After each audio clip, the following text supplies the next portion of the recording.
Bonjour à tous, nous sommes aujourd'hui Lag BaOmer, un jour important, le jour de la Eloula de Rabbi Shimon Bar Yochai, Ben Yochai comme c'est connu, Rashbi, l'acronyme. Et ce qu'on va voir aujourd'hui ensemble, on va essayer de comprendre quels sont les secrets de la Kabbale, quels sont les secrets de la Torah cachée, Torah Tanistar. Comment se fait-il que tout le peuple juif commémore, célèbre, fait une fête de ce jour de la Eloula de Rabbi Shimon Bar Yochai? Au moment où nous parlons, des centaines de milliers de juifs sont en train de célébrer, danser, chanter depuis hier soir sur la tombe de Rashbi à Méron.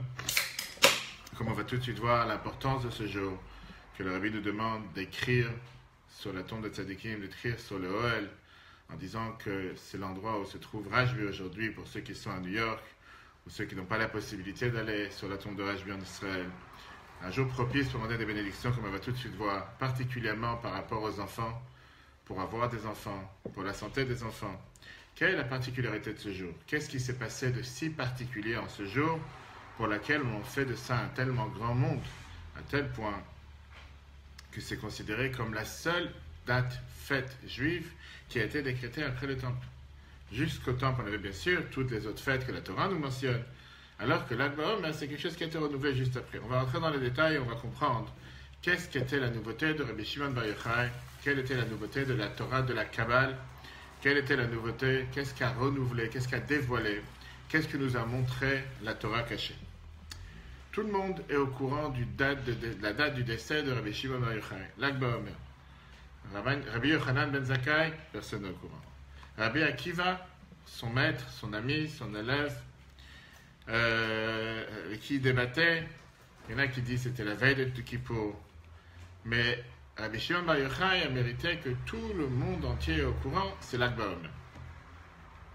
Où est enterré Rabbi Yochanan ben Zakkai? Tveria. Peu de personnes sont parties visiter sa tombe. Rabbi Akiva, à Tibériade aussi. Encore une fois, ce n'est pas la tombe qui est visitée la plus en Israël pour le pèlerinage. Rabbi Shimon Bar Yochai, à Méron. Tout le monde est au courant, tout le monde sait, c'est l'endroit le plus visité en Israël après le Kotel. Le plus, le numéro 2 en Israël. Et quand on parle bien sûr de la Eloula de Rabbi Shimon Bar Yochai, c'est la Eloula la plus fêtée dans le peuple juif après toutes les autres fêtes que nous avons. Regardons qu'est-ce qui est écrit dans Rabbi Ashazalik Margaliot, nous dit la Eloula de Rashbi, premier chapitre, premier verset. Yefshar l'Etaher, on ne peut pas s'imaginer Godel HaSimcha, la grande joie, Vegil Berada, et comment on danse avec tellement de ferveur qu'il y a à Méron le jour de Lag BaOmer. Rohim, on voit, chez Yom Simcha la Elyonim et Tartonim, c'est un jour de joie pour les mondes d'en haut et les mondes d'en bas. Simcha me'ein olam haba. On voit que c'est une joie comme la joie qu'il y a dans le paradis. Et la question qui est demandée, comment Rashbi a mérité une telle chose? Comment il a mérité d'avoir le jour de sa Eloula une telle joie? Comment le jour de la Eloula d'une personne, peu importe comment est grand cette personne, est devenue une fête, tu vois, est devenue une fête qui est commémorée par la majorité du peuple juif.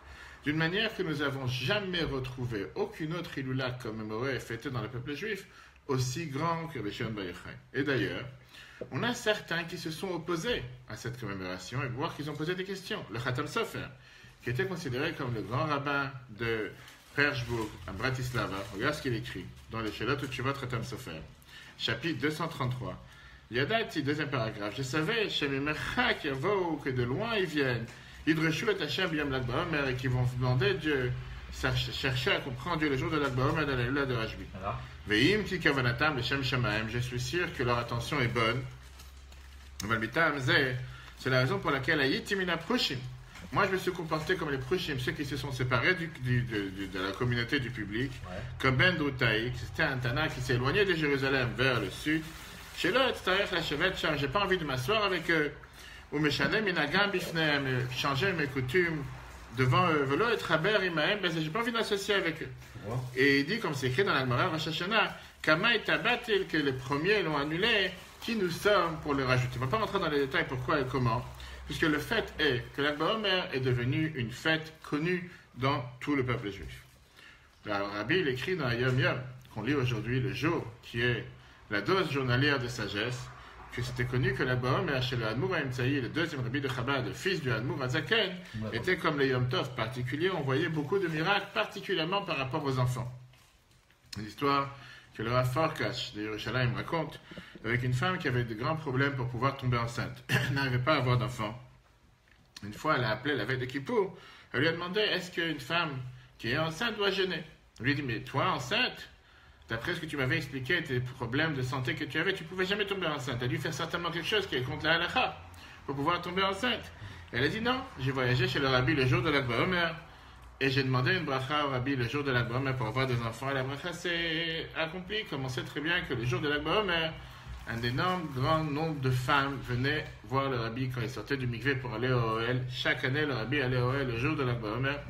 Et malheureusement, c'était toutes des femmes qui avaient des problèmes pour avoir des enfants, des problèmes de fertilité ou de fécondité. Et ils demandaient ce jour-là précisément des bénédictions pour avoir des enfants. Il y avait des centaines de miracles qui se passaient chaque année. Donc, au final, c'est une fête qui est acceptée par tout le peuple juif. La question qui est demandée, quel est le secret? Quel est le secret de Rabbi Shimon Bar Yochai? Comment il a mérité une telle publicité à tel point que jusqu'à nos jours, 1900 ans plus tard, c'est toujours une fête qui est avec tant d'émotions, tant de joie, et comme ceux qui vont prier sur la tombe de Rashbi Améron, ils te disent qu'à l'intérieur, c'est les pleurs, à l'extérieur, les danses.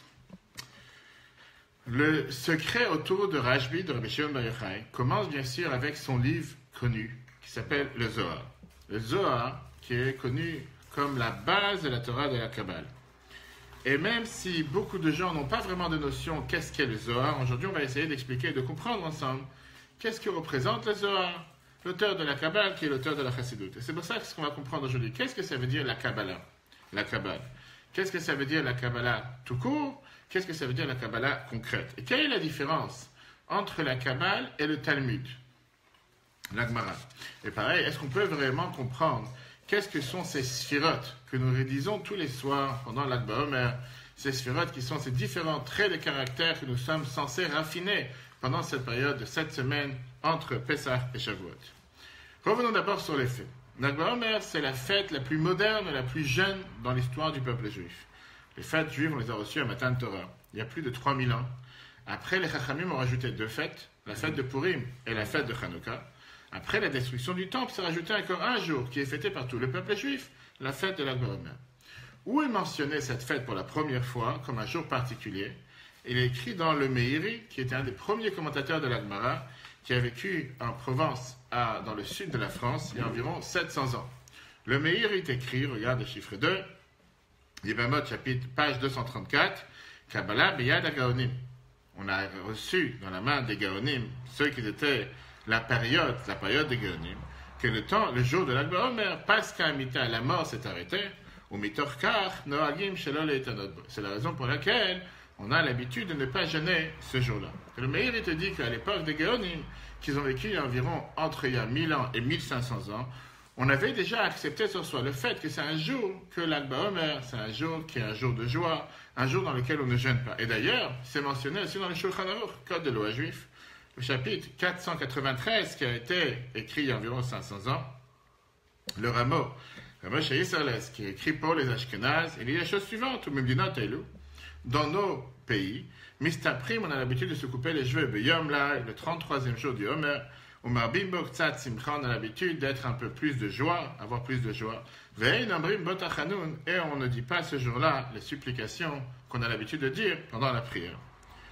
Le Meir nous a mentionné tout à l'heure que qu'est-ce qui s'est passé le jour de l'Akba Omer? Il s'est passé le fait que Pascha Mita, la mort, s'est arrêtée. De quoi il parle? Il parle bien sûr des élèves de Rabbi Akiva, que ce jour-là, ils avaient malheureusement, pendant une certaine période, il y avait cette épidémie que la Gemara nous raconte. Dans Yevamot, page 62, le fait qu'il y avait l'épidémie avec la période où les élèves de Rabbi Akiva mouraient les uns après les autres, 24 000 élèves, entre Pessah et Shavuot, ils sont tous morts malheureusement avec une épidémie mystérieuse. Et exactement comme on l'a vu dans les cours précédents. La cause de la mort, c'était une épidémie qui s'appelait la diphtérie, une maladie contagieuse, une maladie très très forte. Et le Meir, il vient et te dit qu'ils ont arrêté de mourir entre Pessah et Shavuot. On sait plus précisément que le jour de l'Akba Omer, c'est le jour dans lequel ils ont arrêté de mourir. Ouais. Et donc ça, c'est la première cause pour la fête de l'Akba Omer, le jour que cet épisode malheureux, le jour que cette tragédie s'est arrêtée. Et ça a été transmis de génération en génération pour tout le peuple juif. On ne va pas répéter encore une fois ce qu'on a vu dans tous les cours cette semaine, qu'on peut revoir sur l'application eTorah en replay.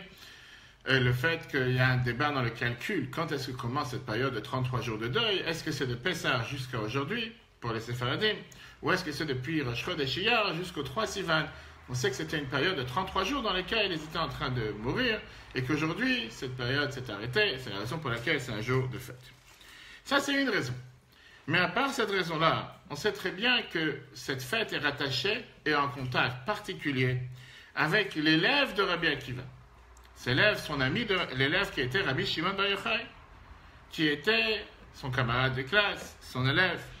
Le premier qui nous mentionne cette particularité en rapport avec Rabbi Shimon Bar Yochai, c'est le Bartinora, qui était le Rabbi Ovadia de Bartinora, qui était le grand rabbin de Jérusalem il y a 550 ans, beaucoup plus tôt que 70 ans au passage. Rabbi Ovadia de Bartinora, dans une lettre qu'il nous écrit en 1489. Il écrit, regarde le troisième paragraphe, il écrit que Yutret Iyar, le 18 Iyar, Yom Mitato, le jour du décès de Rabbi Shimon Bar Yochai, Baim Mikolas Vivot, viennent de tous les environs, où Madlikim Avokot Gdulot, on a l'habitude d'allumer des grandes torches. Et pourquoi? Chez Arbé Akarot, que de beaucoup de femmes stériles leur prière a été exaucée et sont tombées enceintes ce jour-là. Cholim Nitrapou, beaucoup de malades ont guéri. Benader Ondavash et Nadvou Lamakom, avec des dons de tzedaka qu'on a donnés en l'honneur dans les Shimon Bar Yochai. Ce jour-là, qui est un jour propice pour demander des bénédictions et un jour propice pour faire des mitzvot. Le Rabbi Chaim Vital, qui était celui qui était l'élève principal de Arizal qui était l'auteur de la Kabbale, vécu à sa fête, à Tzfat, il y a plus de 500 ans, écrit la chose suivante dans la porte des Kavanot de concentration, la page 87, et il dit qu'il a vu que son maître, le Arizal, Tzfat, de Méron, c'est pas très loin. Je peux faire ça aujourd'hui en une demi-heure, 3/4 d'heure de route, maximum, mais pas d'embouteillage. Il dit, voilà ce que j'ai vu, qu'est-ce que mon maître faisait ce jour-là. Mon maître, le Arizal, l'auteur de la Kabbale. Ani Raïti le Morizal, j'ai vu que mon maître, le Hari Akadosh, Shalach Lesham Pa'amachad B'Yom Lag BaOmer. Il est parti une fois là-bas, sur la tombe de Rashbi Ameron, le jour de Lag BaOmer. Hu v'chol anshe beto, lui et tous les gens de sa maison. Yashav Sham Shlosha Yamim Beshonim Shel HaShavua, où il était assis là-bas les 3 premiers jours de la semaine. Vezot Haïta Pa'am Arishona, c'était la première fois après qu'il est arrivé d'Égypte.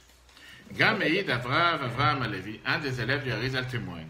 Ki Beshana Aniskaret, que cette année-là, alors Gamoucha, lui aussi, il est parti prier sur la tombe de Rashbi Ameron.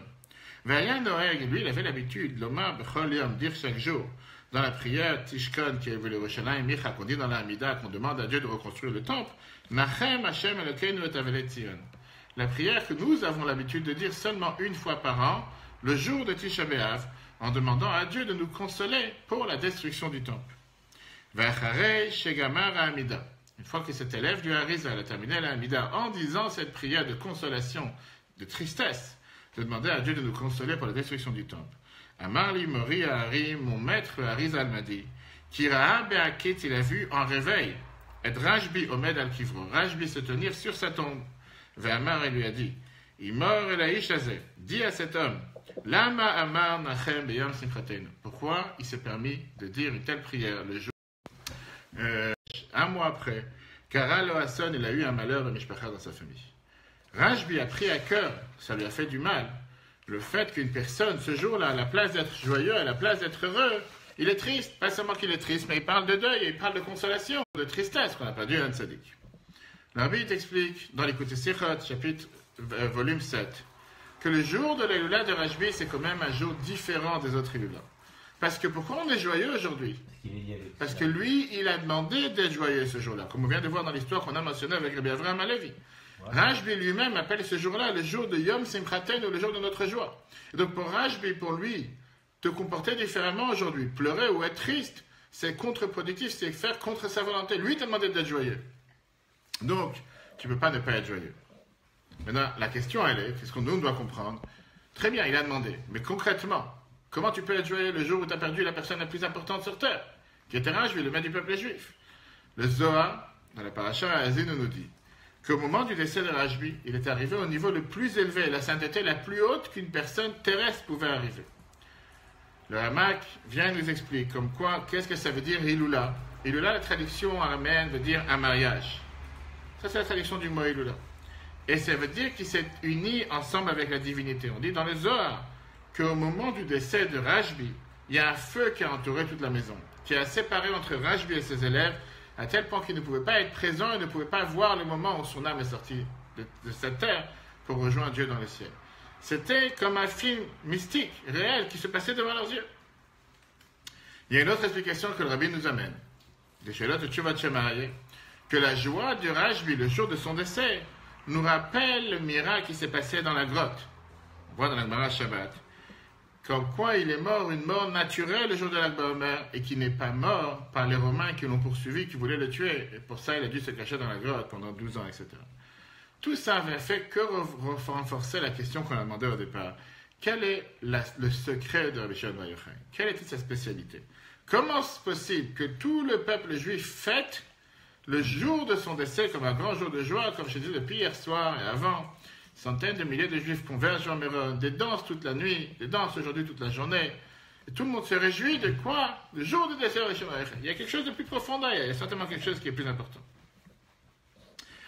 On a mentionné tout à l'heure quelque chose d'intéressant, la comparaison entre le jour de la Eloula de Rabbi Shimon Bar Yochai et le jour de la Eloula de Moshe Rabbeinu.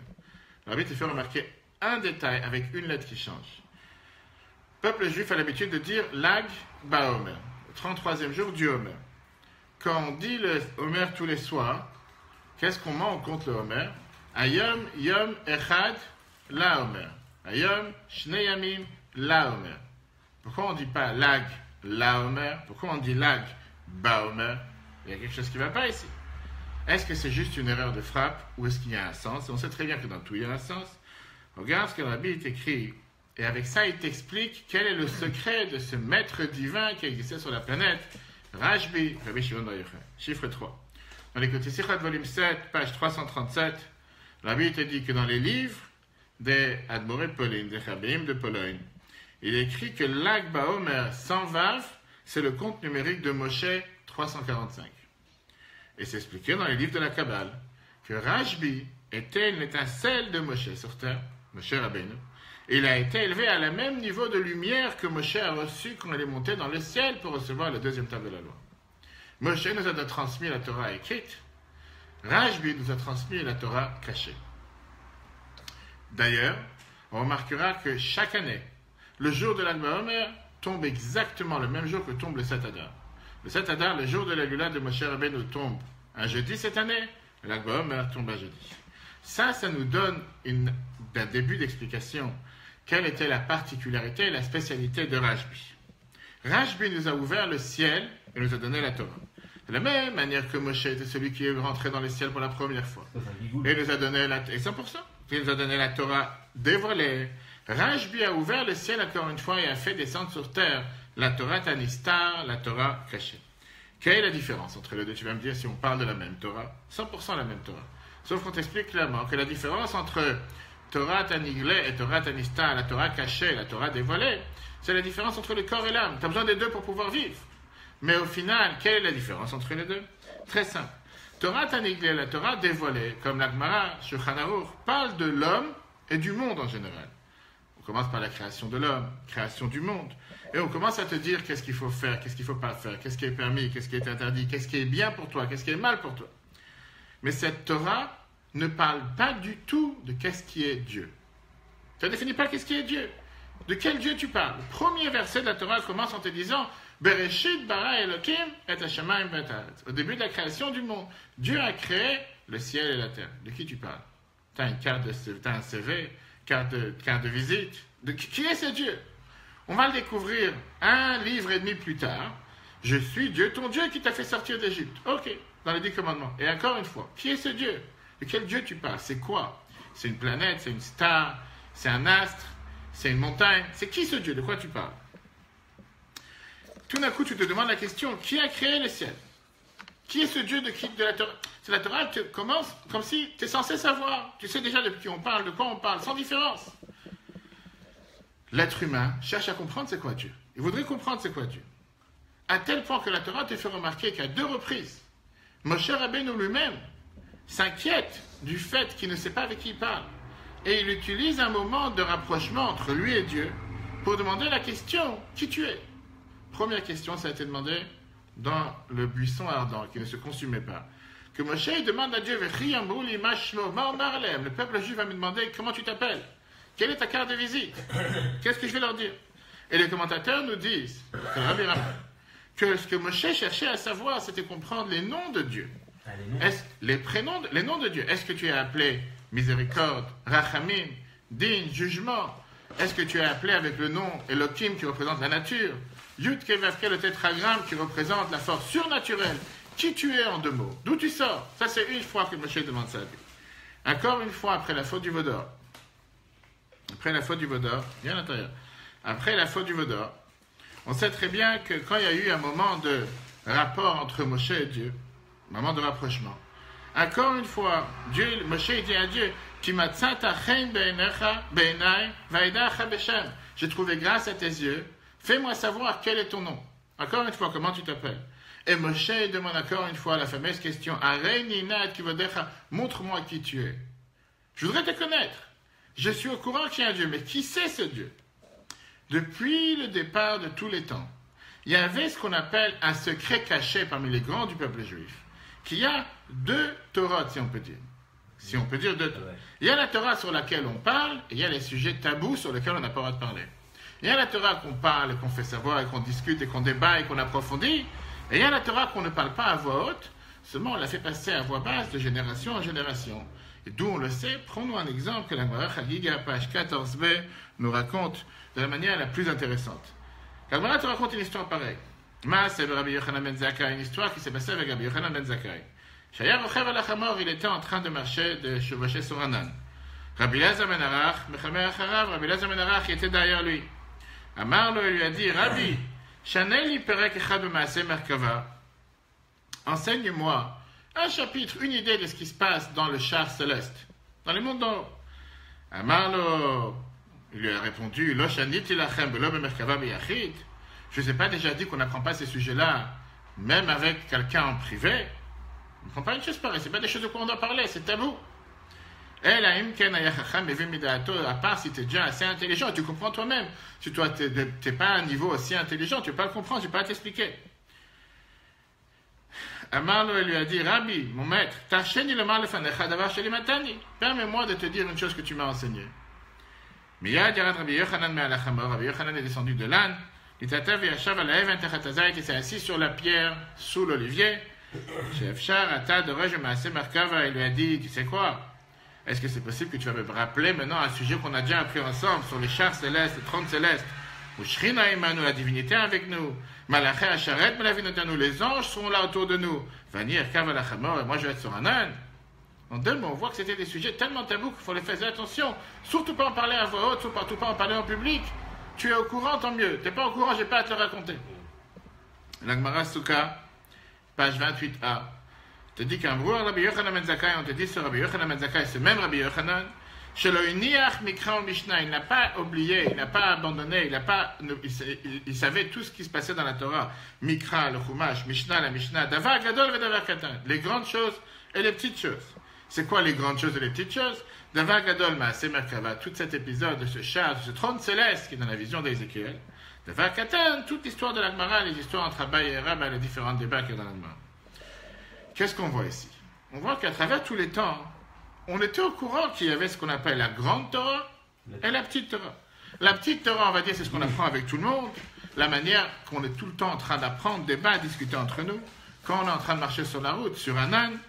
Mais la grande Torah, qui était les codes secrets de la Torah, on apprenait de manière cachée, secrète, personne n'en parlait à voix haute. D'abord, seulement celui qui était vraiment intelligent pouvait l'apprendre, et la manière de l'apprendre, c'était avec une grande crainte de Dieu, pas sur un âne. Il fallait s'habiller avec un habit particulier, s'asseoir sur une pierre. Bref, le monde mystérieux, le monde mystique. C'est la raison pour laquelle le nom qui a été donné à la grande Torah s'appelle la Torah de la Kabbale. Pourquoi Kabbale? En hébreu, Kabbalah veut dire recevoir. Elle a été reçue de bouche en bouche, que la Torah, elle a été reçue d'une personne à une personne, parce qu'elle nous parle de qu'est-ce qu'est Dieu, si on peut dire, et la manière comment le monde s'attache avec Dieu.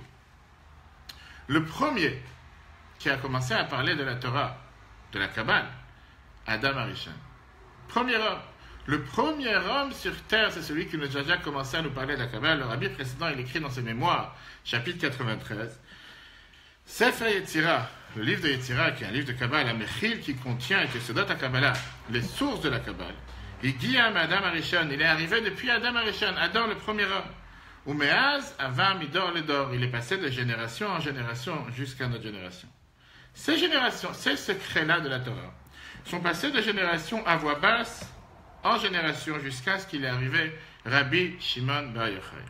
C'était le premier qui a commencé à créer la maison d'études où on va apprendre en groupe, on va commencer à apprendre et ne pas avoir peur de ce tabou qui était mis jusqu'à présent. Parler ouvertement dans la Hydra qui veut dire la Yeshiva qu'il avait dans le Galilée.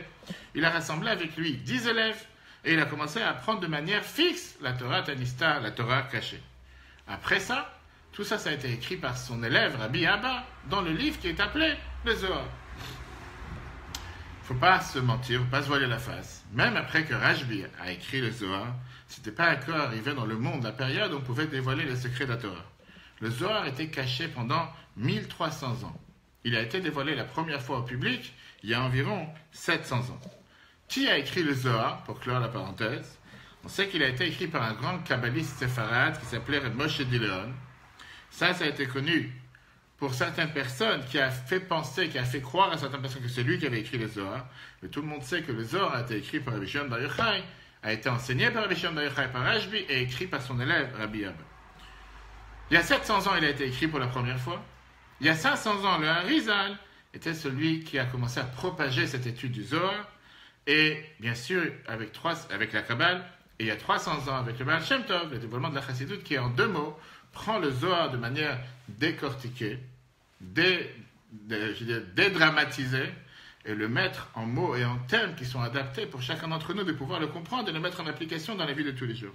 L'Admour Azaken, le premier rabbi de Chabad, a pris le Tanya, qui est basé sur la Chassidut, qui est basé sur la Kabbale, qui est basé sur les Zohar, et te montrer qu'est-ce que cela veut dire pour nous, comment changer sa personne, comment comprendre sa personne, comment comprendre l'Anshama, comment comprendre notre rôle sur Terre. Et ça, c'est... Il est très accessible, il faut juste mettre la tête. Aujourd'hui, on a la chance d'avoir des cours de Tanya, même sur l'application Torah, c'est-à-dire l'application, on en tient déjà au chapitre 8. Si maintenant on veut essayer d'être beaucoup plus spécifique et comprendre quel est ce livre de Kabbale qui s'est mis sur terre, qui a atterri sur terre dans notre génération, regardons ce que le Ramak, Moshe Cordovero, qui était le maître du Harizal à Safed, écrit dans le chiffre 4. Lui, il écrit dans l'introduction du Sefer Yetzira. Sefer Yetzira, il te dit c'est quoi en 2 mots? Pirouche Asphirot, on parle ici des Sphirot, des attributs avec lesquels Dieu a créé le monde. Veotiyot et les lettres. Shebahem Nivreu Shamaim Baaretz, avec lesquels a été créé le ciel et la terre. Veyamim, les océans. Vechol Asherbam et tout ce qu'il y a à l'intérieur. En 2 mots, le Ramak est en train de t'expliquer la chose suivante. Il te dit, d'abord, comprends des Sphirot, comme je t'ai dit tout à l'heure, ce que nous disons tous les soirs. Chesed Shebikvura, la bonté mélangée avec la rigueur. Qu'est-ce que cela veut dire? Les Sphirot que nous disons tous les soirs dans la Sphira Torah. Et comment composer les différentes lettres.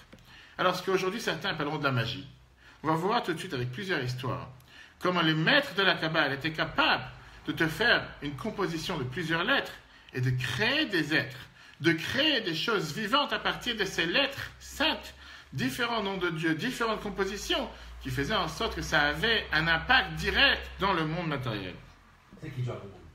C'est pour ça que la Torah te dit que c'est des choses qui ne sont pas à la portée de tous. Et pas n'importe quel tordu aujourd'hui qui te ferme les yeux, qui lève les mains vers le ciel, qui s'appelle une baba en Israël, dans chaque coin de rue, qui sait, soi-disant, te vendre qu'il a des pouvoirs kabbalistiques et qui a des grandes bénédictions à te donner, que ça veut dire que c'est quelque chose de réel. Pas confondre ça avec la sorcellerie, ou la magie, ou la superstition, qui n'est pas du tout le réel de la Torah et le sujet de quoi on parle aujourd'hui. La Torah te dit la chose suivante. Dans Pirkei Avot, Maxime de nos pères, que nous allons dire au Shabbat prochain, le 5e chapitre, on te dit que Sarah Mahamarot Nivra Olam. Dans la semaine d'après. On te dira comme quoi Dieu il a créé le monde avec 10 paroles. 10 paroles, 10 mots, 10 phrases. Par exemple, c'est très bien que quand Dieu il a dit dans les premiers jours de la création, il y a hier que la lumière soit, et fut la lumière. C'est pour ça que Dieu il a parlé, la lumière a été créée. Qu'est-ce que ça veut dire? La Kabbale t'explique, de manière beaucoup plus détaillée, que Dieu il a créé le monde avec le rassemblement ou la composition de plusieurs lettres ensemble. Et chaque fois qu'il a mis 2 lettres, ou 3 lettres, ou 4 lettres, ou 5 lettres ensemble, quelque chose a été créé. Et ça, c'est ce qu'on appelle la Kabbalah concrète. Il y a la Kabbale mystique, qui n'est pas dans la forme concrète du sens, du terme. Et il y a la Kabbale concrète, qui est la finalité. Qu'est-ce que je fais avec cette composition? Par ça que je mets 2 lettres ensemble, je crée quelque chose. Aujourd'hui, tu peux avoir dans le monde dans lequel nous vivons, avec dans la chimie, dans la physique, tu vas brancher 2 câbles ensemble, où tu vas mettre tel produit et tel produit.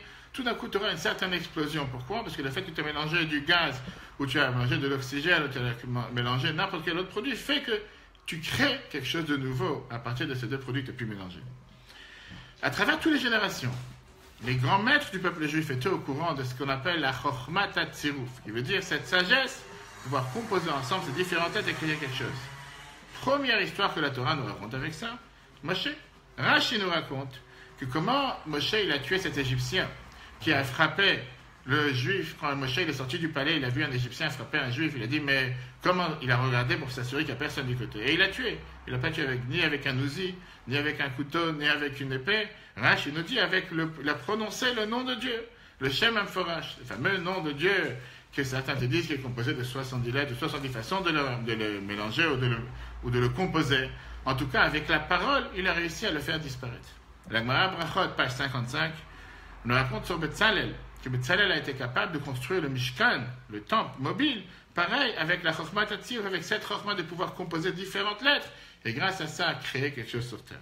La Gemara Souka, page 23, te raconte comme quoi David Ameler, le roi David, a creusé les bases et les fondations du temple. Et tout d'un coup, les eaux de l'abîme ont commencé à monter, ont commencé à envahir le monde entier.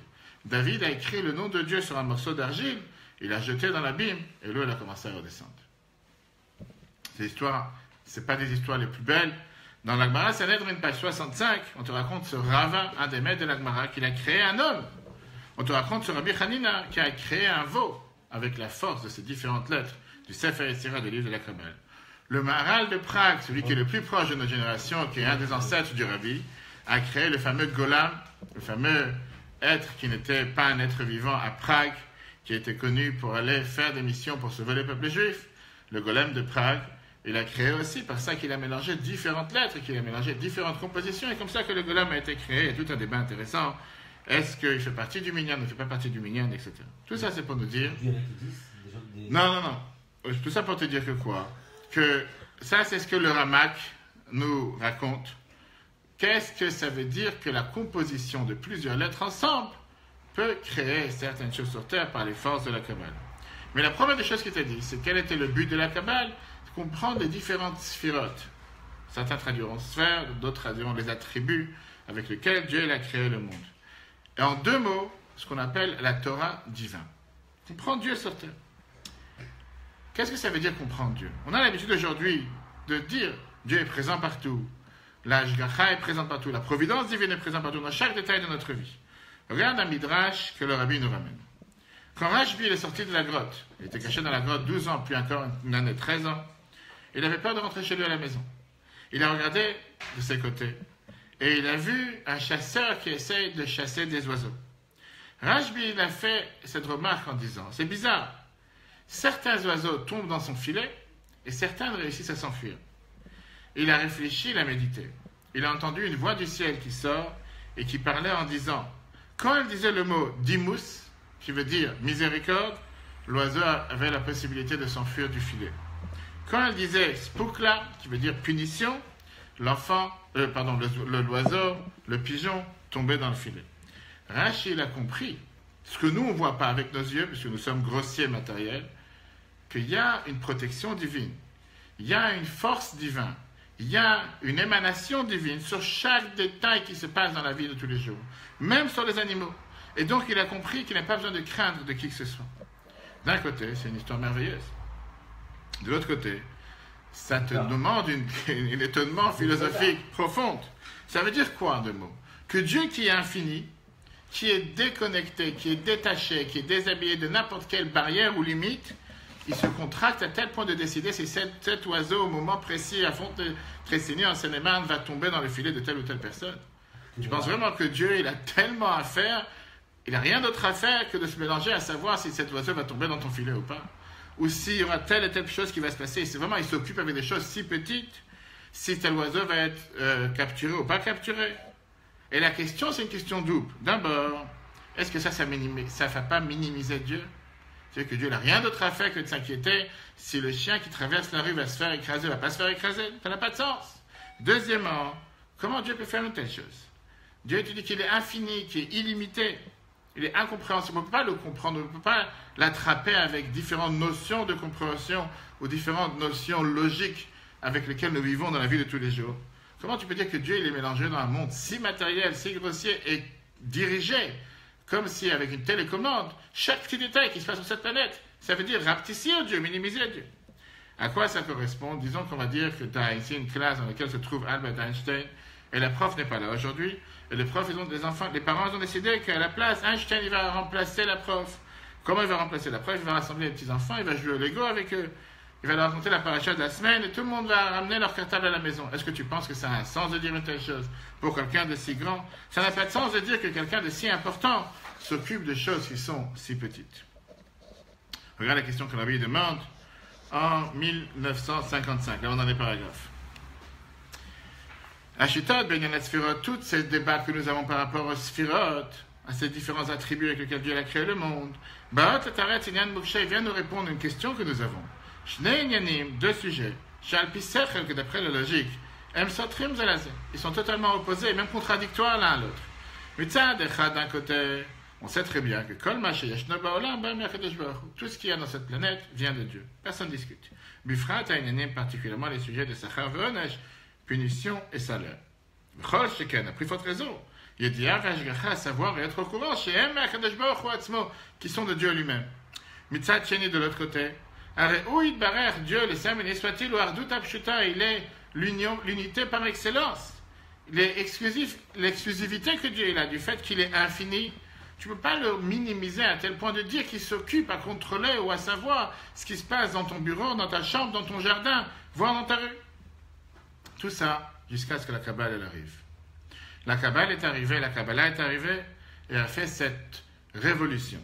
Le Harizal il vient et te dit que justement la Kabbale te montre qu'elle est venue pour créer le monde. Dieu il a contracté, si on peut dire, sa lumière et il a fait en sorte d'envoyer une émanation de sa lumière pour créer le monde à tel point qu'il est devenu tellement proche du monde. Et c'est pour ça qu'il avait besoin de ces 10 sphirotes, ces 10 outils de travail avec lesquels il peut diriger le monde à chaque instant et influencer le monde à chaque instant. Parfois avec l'outil qui s'appelle Chesed, bonté, parfois avec l'outil qui s'appelle Gvura, la rigueur, parfois avec Din, le jugement, parfois avec Rachamim, la miséricorde. Ce sont les outils avec lesquels Dieu travaille dans le monde. Ce n'est pas forcément dire qu'il est limité avec cet outil. Il peut très bien le faire sans ces outils ou avec plusieurs outils à la fois. Mais pour que nous puissions comprendre comment il fonctionne sur Terre, il a besoin, comme pour faire aujourd'hui un terrassement, tu as besoin d'avoir un bulldozer, tu as besoin d'avoir un tracteur qui va venir et qui va tout ramasser toute la Terre pour le mettre dans un camion. Exactement la même chose. Quelle était la nouveauté de cette idée que la Kabbale a dévoilée, cette révolution kabbalistique? Qu'il y a deux niveaux dans la compréhension de Dieu. Il y a l'essence de Dieu qui est totalement déconnectée, détachée de n'importe quel terme du monde matériel. Mais avec ça, Dieu a envoyé une lumière qui est beaucoup plus basse, qu'avec cette lumière, il s'attache au monde. Avec cette lumière, il fait vivre le monde. On dit très bien dans la prière tous les matins que Dieu, il est Mechadesh, Betuvo, Bechol Yom Tamin, Maaseh Bereshit, qui renouvelle à chaque instant les actions du monde. Et donc, si on va voir, comme on a dit tout à l'heure dans l'exemple, que tu as Albert Einstein qui est dans la classe et que la prof n'est pas là, il a besoin de gérer la classe. Il va se descendre au moment précis en disant « Je ne suis pas le fameux Einstein, je suis maintenant rabaissé au niveau de pouvoir m'intéresser aux besoins précis de ces petits-enfants et pouvoir agir envers eux comme eux ils peuvent comprendre. » Même si ça a l'air très étonnant, que l'infini peut se transformer en fini, que l'illimité peut se transformer en limité, on voit que ça c'est justement écrit dans un des livres de base de la Kabbale et sans oublier que dans le temple, on voyait ça à chaque instant. Tu pouvais rentrer dans le Saint des Saints, qui était limité, délimité par les certaines codes et limites que Dieu a données. Comment construire le Saint des Saints? Et au même moment, tu voyais que l'Aaron, qui était l'arc saint dans lequel il se trouvait dans le temple, ne prenait pas de place. Alors que cet arc saint devait être construit avec une certaine limite précise que Dieu a donnée dans la Torah. Et quand tu le mettais dans le Saint des Saints, il ne prenait pas de place. Et c'était quelque chose, bien sûr, que l'œil nu, matériel, ne pouvait pas comprendre si il ne pouvait pas le voir avec ses propres yeux. Rabbi Meir Ibn Gabbai écrit dans le livre Avodat HaKodesh, Ein Sof, quand tu parles que Dieu il est infini, ou Shlemut Bli Chisaron, c'est la perfection par excellence sans aucun manque. Ve'im tomar sheyesh lo koar bli gvul ve'en lo koar bi gvul, ata mechaser shlemuto. Si tu dis que Dieu il a la force illimitée, mais il n'a pas de force limitée, tu es automatiquement en train de dire qu'il a un manque. Puisque ça qu'il est infini, ça ne veut pas dire qu'il ne peut pas être fini. S'il est infini, ça veut dire qu'automatiquement, il peut se limiter aussi. De la même manière qu'il est illimité, il peut aussi se limiter. Si tu dis non, c'est trop dur pour lui de se limiter, ça veut dire que tu dis qu'il a un manque, il y a quelque chose qu'il ne peut pas faire. Et puisqu'on sait très bien que Dieu peut tout faire, on ne peut pas dire qu'il ne peut rien faire. Donc automatiquement, il a les deux à la fois. Maintenant que Dieu il a construit le monde avec ses 10 attributs, ses 10 sortes de travaux avec lesquels il gère le monde, maintenant on comprend qu'est-ce qui est écrit dans les Pardes du Ramak. Tam et Yotam Nikraim Sphirot. Pourquoi c'est appelé des Sphirot? Sphira en hébreu, ça vient du mot Even Sapir, qui veut dire un diamant. Mais c'est aussi Even Shkufa, une pierre transparente, She'en la Tseva Mishela, qui n'a pas de lumière d'elle-même. Et la Mesha Kefet et Aor Ameyeba. Elle vient refléter la lumière qui éclaire à travers. Et donc c'est pas que c'est fort, c'est ça, c'est tout ce que Rambam nous dit. Tout ce que la différence et l'erreur que les nations du monde ont fait avec l'idolâtrie, qu'ils ont dit que puisque le soleil nous chauffe, puisque le soleil nous éclaire, puisque la lune nous éclaire la nuit, eux sont des dieux, et donc c'est eux qu'il faut servir. Viens, la Torah et Rambam t'explique que c'est quoi la croyance que la Torah nous demande d'avoir. Tout cela, ce sont des êtres, des astres qui ont été créés par Dieu. Eux-mêmes sont au service de Dieu. Eux-mêmes sont en train de remercier Dieu. Eux-mêmes donnent des louanges à Dieu tous les jours. Ils sont au service de Dieu. C'est Dieu qui décide que le soleil sort tous les matins et que la lune sort tous les soirs. Malheureusement, certains ont mal compris et se sont dit que puisqu'ils sont là, forcément, on doit les remercier à eux et pas remercier à Dieu qui était leur créateur. Sphirot, le Pardes te dit la même chose, c'est Mesaper, qui veut dire, ça vient te raconter la force de Dieu qui est illimitée. Sipur, car Sipur va dire, Moutar, on a le droit de parler des Sphirot, des ustensiles avec lesquels Dieu a travaillé, il a créé le monde.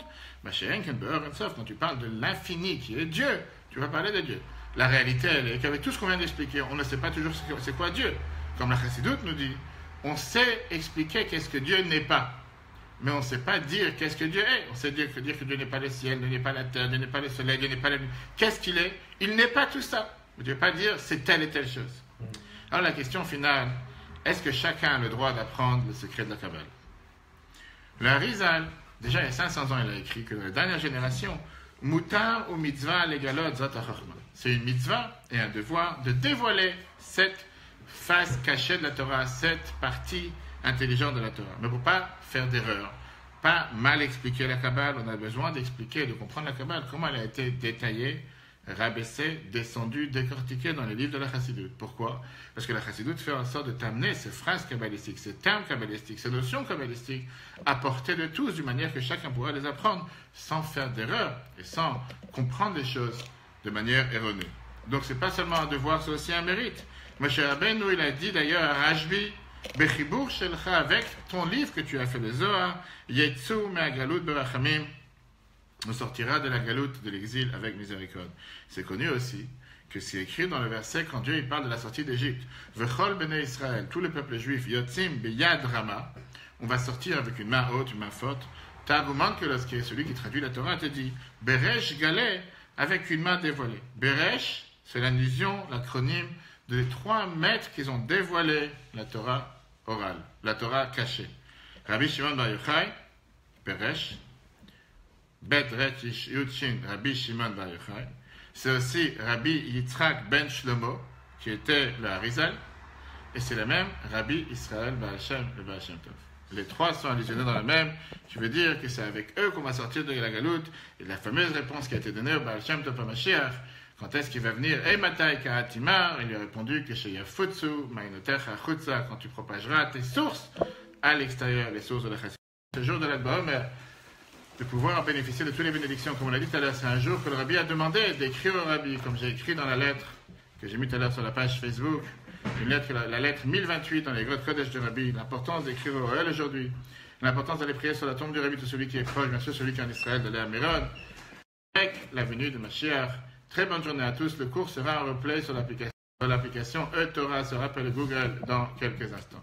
Très bonne journée à tous et à la semaine prochaine. Et ce soir au Betrabat, si Dieu veut, en Seine-et-Marne, à Pont-au-Combo, au 55 avenue de Lila, 19h30, grande fête de l'Akba Omer. On verra encore une étude merveilleuse. Qu'est-ce que le sens de l'Akba Omer pour nous dans la vie de tous les jours. À très bientôt et qu'on bénéficie de toutes les bénédictions d'aujourd'hui pour tous les jours.